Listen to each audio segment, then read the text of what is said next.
What's going on, everybody? I'm going to be giving you my picks for NFL Week 6. First, we have the Eagles going to the Giants on Thursday Night Football. I'm not going to be betting in this game. The over-under is 40.5. The Giants are going in the wrong direction. The Eagles are looking for a rebound here on the road versus a NFC East opponent. 6.5 seems a little high for me. I'm sticking to player props. People like Saquon Barkley to go over his rushing yards and things like that. But I do think the Eagles win straight up. Next, we have Sunday morning, really early. This game is going to be in London. Denver, a 7.5 point favorite, but I really like the Jets here.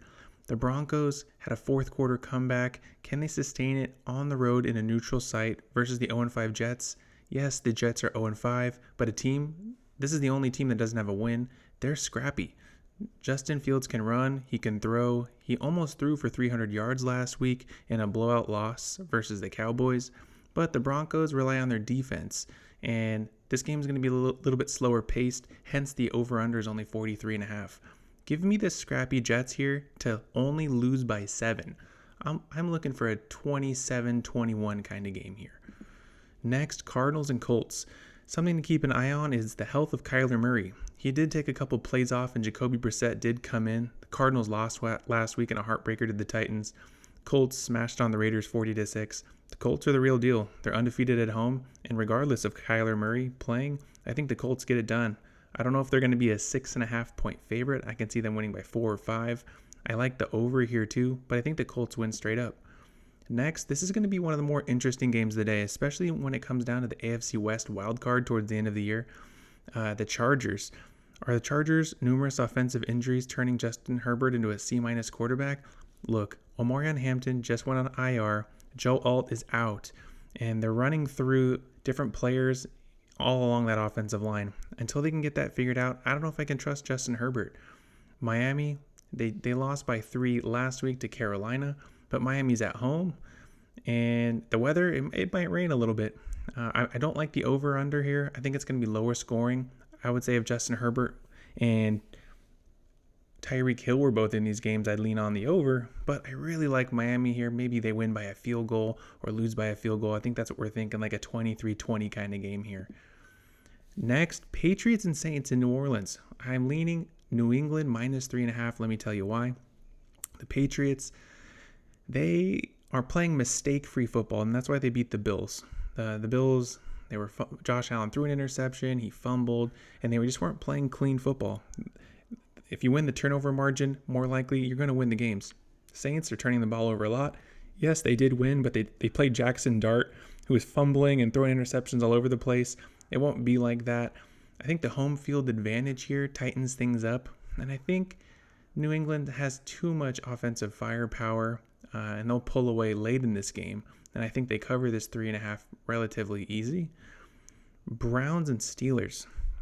This is a tough one. I know the Browns just got rid of Joe Flacco. They traded him to the Bengals, but they're also starting rookie quarterback.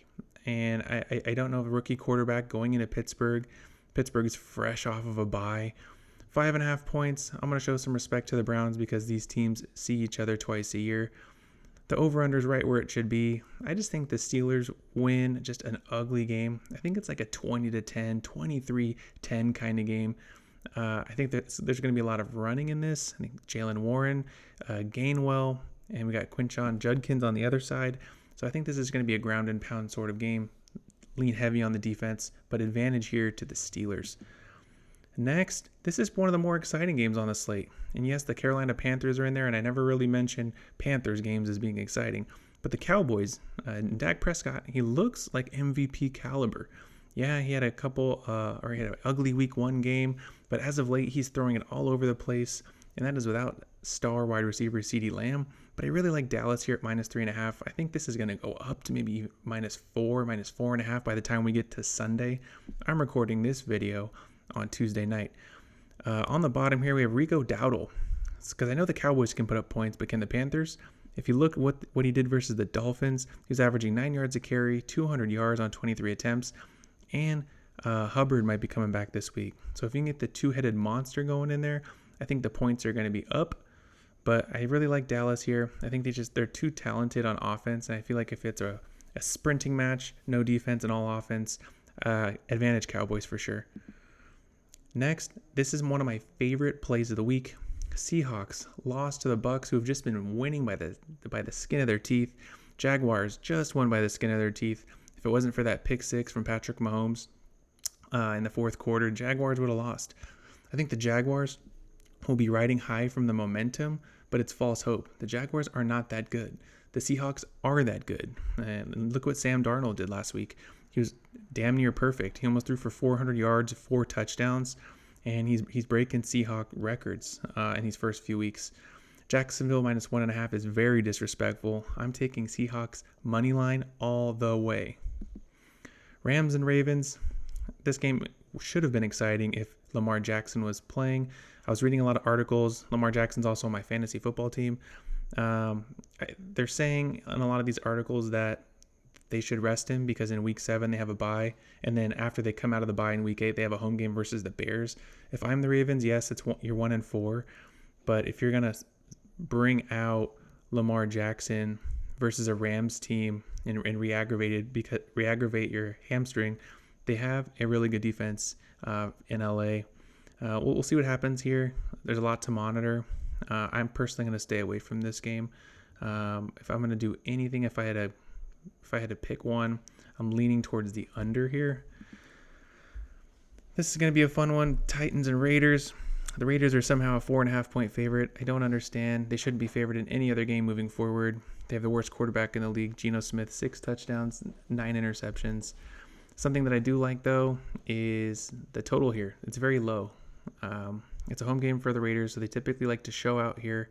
Their highest scoring games have been when the Raiders are at home in Las Vegas. Cam Ward, fresh off of a comeback win. I think we're looking at 23-20, 24-21 sort of game. I'm not taking the Raiders to win. I'm not taking the Titans to win. Over all day. Next, Bengals and Packers. I don't think Joe Flacco is going to start for the Bengals right away. I think it's still going to be Jake Browning. Just double check on that on Sunday. But regardless, I don't care who's at quarterback. 14.5 points for the Packers. I think that's just a little bit too much to cover. Yes, they're coming fresh off of a bye. And the Bengals aren't that good on defense. They're one of the worst teams on defense. But a 2-touchdown favorite, I don't know about that. I might take them plus 14.5. We're getting down towards the last bit of games here. 49ers and Buccaneers. Aside from the Seahawks moneyline bet, this is my second favorite bet here. I like to use my bookie, and there's this cool game prop in there for both teams to score over 19.5. This is it. This is the definition of both teams to score over 19.5 points. Mac Jones has proven that he can lead the offense. Brock Purdy.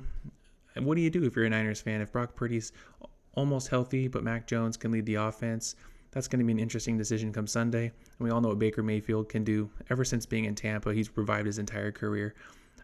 This game could go either way, whoever wins this game, but both teams are definitely going to score over 19.5 points. We're down to our last 3 games, Lions and Chiefs for Sunday Night Football. A lot of firepower on both teams. Chiefs are at home, motivated after a loss. Lions are one of the best offenses in the NFL once again. I think we're going to see what we saw with Baltimore and the Lions. The Lions were on the road in Baltimore and put up a lot of points.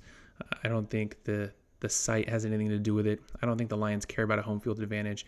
I think this is going to be a shootout, Sunday night prime time, exactly what the NFL wants to see. And I'm going to ride the train and make some money on it. So we're going to go over 52.5. And if I had to pick somebody to win, I hate to say it, but I got to go with Kansas City. 2 games left. There are 2 Monday Night Football games. This is going to be a really interesting one. Bills and Falcons. Buffalo is favored by 3.5.